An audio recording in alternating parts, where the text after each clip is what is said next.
Poltergeist. 3 फरवरी 1958 की शाम को जेम्स हेयरमैन नाम के एक व्यक्ति को उसकी पत्नी ल्यूसिल से उनके ऑफिस में कॉल आया। हाँ ल्यूसिल, आप जल्दी से घर आ जाइए प्लीज। ल्यूसिल की आवाज घबराई से आ रही थी और जेम्स को कई और आवाजें भी आ रही थीं, जैसे कि घर पर कोई फर्नीचर यहाँ से वहाँ हिला रहा हो। ये सुन जेम्स थोड़ा घबरा गया। क्या हुआ ल्यूसिल, बच्चे तो ठीक है ना? हाँ, हम सब ठीक है। आप पूछताछ न कर सीधे घर के लिए निकलिए। और ये कह के ल्यूसिल ने फोन रख दिया। जेम्स तुरंत अपने ऑफिस से निकलकर अपने घर की ओर भागा और जब वो घर पहुंचा तो उसने देखा कि घर की सभी लाइट्स बंद है और नीचे के फ्लोर पर कोई नहीं है। हेयरमैन फैमिली ने कुछ ही दिनों पहले ये प्रॉपर्टी खरीदी थी। इससे पहले यहाँ कोई नहीं रहता था। ये 2 मंजिल का घर जिसके नीचे के फ्लोर पर लिविंग रूम, किचन और स्टोरेज रूम था और ऊपर की फ्लोर पर एक मास्टर बेडरूम, एक बच्चों का रूम और उनके रूम से लगकर अपने अपने वॉशरूम थे।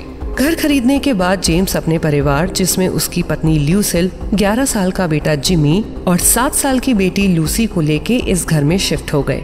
पहले कुछ दिन तो घर लगाने में ही निकल गए। तब तक चारों एक साथ ही सोते और रहते थे। पर जब घर पूरी तरह से तैयार हो गया तब बच्चों को उनके रूम में शिफ्ट कर जेम्स और ल्यूसिल अपने मास्टर बेडरूम में शिफ्ट हो गए। अगले दिन से जेम्स ने भी अपना ऑफिस वापस से ज्वाइन कर लिया और आज उस घर में 7 दिन बीत जाने के बाद जेम्स को घबराई हुई ल्यूसिल का फोन आया था।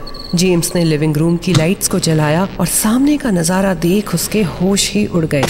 उसके लिविंग रूम और किचन की सारी चेयर्स और टेबल्स हवा में लटक रही थी और किचन में लगी स्टोरेज ट्रॉलियां अपने आप बंद चालू होने लगी। किचन में एक लाइट थी जो सीलिंग से लटकी हुई थी, जो अब जोर जोर से हिल रही थी, जैसे मानो कोई उसके ऊपर बैठा झूले ले रहा हो। ये सब देख जेम्स के हाथ पैर कांपने लगे और उसी हालत में वो पीछे सरकते हुए स्टेयर्स पर से ऊपरी फ्लोर की तरफ भागा। वो अब रो रहा था और जोर जोर से अपने परिवार को बुला रहा था। अरे ल्यूसिल, जिमी, लूसी, कहाँ हो तुम लोग? वो भागते हुए मास्टर बेडरूम की ओर गया। ऊपर की फ्लोर की भी सभी लाइट्स बंद थी। अब एक जोर की चीख जेम्स को सुनाई दी। ये चीख बच्चों के रूम से आई थी। चीख सुन जेम्स उस ओर भागा। बच्चों के बेडरूम में पूरी तरह से अंधेरा था, पर वहाँ किसी वयस्क आदमी की फुसफुसाहट की आवाज आ रही थी। जेम्स ने थरथराती अपने हाथों से लाइट का बटन दबाया और उस पूरे रूम में उजाला हो गया। और फिर जो जेम्स ने देखा वो नजारा वो जिंदगी भर भूल न पाया। लूसी हवा में लटकी हुई थी और उसके हाथ फैले हुए थे। उसकी आंखें एकटक छत की ओर देखे जा रही थी और ऐसा लग रहा था जैसे किसी ने उसे हवा में पकड़ रखा हो। अब जेम्स का ध्यान जिमी की ओर गया। वो रो रहा था और लूसी की हालत को देख उसका बदन पूरी तरह से कांप रहा था। पर वहाँ जेम्स को ल्यूसिल कहीं नहीं दिखी। उसने मन ही मन में जीसस को याद किया। Your love and faithfulness, along with your goodness and mercy, surrounded me daily.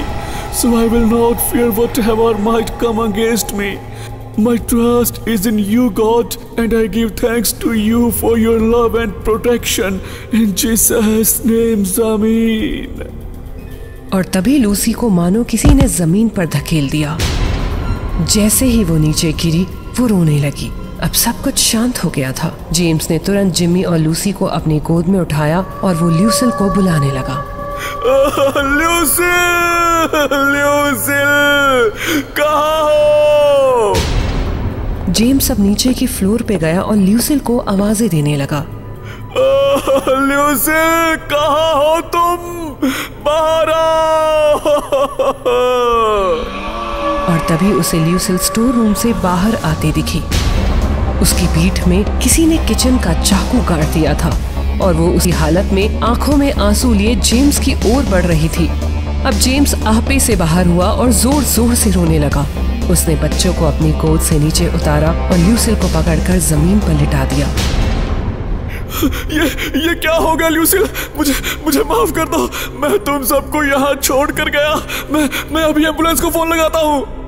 James उठने लगा तो ल्यूसिल ने उसका हाथ पकड़कर उसे फिर से बिठा दिया। इट्स ओके जेम्स, इसमें तुम्हारी कोई गलती नहीं है।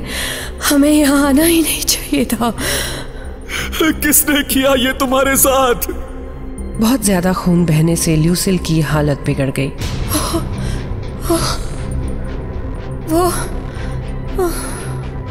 और उसने जान छोड़ दी। उसी रात जेम्स को पुलिस ने ल्यूसिल के खून के इल्जाम में अरेस्ट कर लिया और बच्चों को फॉस्टर होम में शिफ्ट कर दिया। आज इस बात को पूरे 10 साल बीत गए हैं, पर मानो कल की ही बात हो जब इस घर में जिमी और लूसी की हंसी गूंज रही थी। रॉबर्ट हैमिल्टन और विलियम स्मिथ आज उसी हेयरमैन हाउस सी फोर्ट लॉन्ग आइलैंड में खड़े बात कर रहे थे। ये दोनों ड्यूक यूनिवर्सिटी ऑफ पैरासाइकोलॉजी के रिसर्चर्स थे और हेयरमैन हाउस पे रिसर्च कर रहे थे। पर हैमिल्टन यहाँ तो? हाँ स्मिथ, यहाँ पोल्टरगाइस्ट एक्टिविटीज हो रही है। मैं जानता हूँ, पर लॉ इसे नहीं मानता। तो अब हम अपना काम शुरू करें। सबसे पहले ये बताओ कि पोल्टरगाइस्ट आखिर होते क्या हैं? तुम मेरे सीनियर हो तो मेरी भी कुछ बातें इस बहाने क्लियर हो जाएं। ठीक है, तो पोल्टरगाइस्ट एक प्रकार की आत्मा ही होती है, पर बड़ी ही क्रूर, विध्वंसी और खतरनाक। ये बच्चों की वजह से किसी जगह पर खींचे चले आते हैं, पर यह भी जरूरी नहीं है। कभी कभी वो पहले से ही किसी जगह पे होते हैं, जैसे कि ये हेयरमैन हाउस। यहाँ सन 1645 तक कत्ल खाना था, जहाँ जानवरों को मारा जाता था। ऐसी जगहों पर अक्सर बुरी आत्माएं बसती हैं, क्योंकि उन्हें जो क्रूरता पसंद होती है वो रोज यहाँ पर होती है। इसके अलावा पोल्टरगाइस्ट किसी सामान्य आत्मा से 10 गुना ज्यादा ताकतवर और खूंखार होते हैं। इन्हें अक्सर जहां बच्चे खेल रहे होते हैं वहां अपना आभास दिखाना पसंद होता है। इसलिए ये घर की चीजें हवा में उठाकर और बर्तनों की आवाज कर खुद के होने का प्रमाण देते हैं। अगर वक्त पर इनका इलाज ना किया जाए तो ये उसी जगह पर अपने जैसे और भी पोल्टरगाइस्ट को जमा कर लेते हैं। हैमिल्टन के इतना कहते ही पूरे घर की लाइट्स बंद चालू होने लगी। फर्नीचर अपनी जगह से सरकने लगे। किचन में जो पुराने बर्तन रखे हुए थे वो अपनी जगह से उड़कर पूरे घर में यहाँ वहाँ फूटने लगे। ये देख स्मिथ घबरा गया, पर हैमिल्टन स्थिर अपनी जगह पर डटा हुआ था। बहुत हो गई रिसर्च हैमिल्टन, चलो निकलते हैं यहाँ से। ठीक है स्मिथ, तुम कहते हो तो चलते हैं। और वे दोनों जैसे ही घर से बाहर आए, घर एकदम से इतना शांत हो गया कि मानो वहाँ थोड़ी देर पहले कुछ हुआ ही ना हो। हैमिल्टन बाहर आकर हंसने लगा। पागल हो गए हो क्या हैमिल्टन? यूं हंस क्यों रहे हो? अंदर क्या हुआ समझ में आया? नहीं। वो हमें परख रहे थे। अगर हम दोनों घबरा जाते तो वहां से आज वापस नहीं आ पाते। वो मतलब कितने हैं अंदर पोल्टरगाइस्ट? 7, जिन्हें मैंने महसूस किया, और भी हो सकते हैं। तो अब क्या, जब तक इस घर को गिरा नहीं देते तब तक यहाँ कोई नहीं रह सकता। उसके बाद कई परिवारों ने हिम्मत कर यहाँ रहने की सोची, पर कोई भी वहाँ टिक न सका। 1970 में आखिरकार उस घर को उसी के तत्कालीन मालिक ने गिरवा दिया। और फिर ठीक 7 साल बाद 1977 में वहाँ से सिर्फ 7 कोस दूर एमिटीविल हॉरर कहने वाली कहानी ने जन्म लिया।